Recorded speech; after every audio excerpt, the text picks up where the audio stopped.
এখন আমরা অটো ড্রাফটের আরেকটি গুরুত্বপূর্ণ ফিচার সম্পর্কে জানব, লেয়ার ডিলিট করা। যে কোনো লেয়ার মুছে ফেলার দুটি সহজ উপায় আছে। প্রথম পদ্ধতিটি দেখি। ধরুন আমি এই ব্যক্তিটিকে আমার ফ্রেমে রাখতে চাই না, তাহলে প্রথমে ক্যানভাসে সেই অবজেক্টটি সিলেক্ট করুন।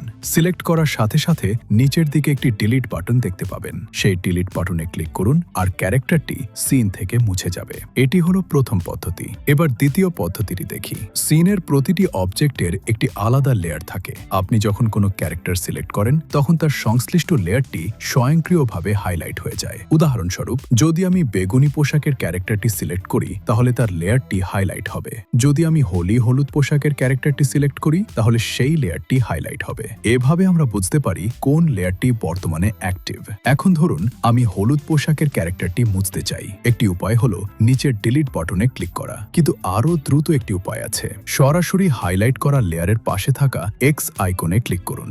যেই মুহূর্তে আপনি এক্স এ ক্লিক করবেন পুরো লেয়ারটি টাইমলাইন থেকে মুছে যাবে। আপনি দেখবেন লেয়ারটি সম্পূর্ণভাবে অদৃশ্য হয়ে গেছে।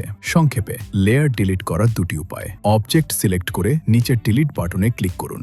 লেয়ার প্যানেলে এক্স আইকনে ক্লিক করুন। এই দুই পদ্ধতিতে আপনি সহজেই যে কোনো ক্যারেক্টার, ব্যাকগ্রাউন্ড বা অ্যাসেট মুছে ফেলতে পারবেন। এটাই হলো অটো ড্রাফটে লেয়ার ডিলিট ফিচারের ব্যবহার।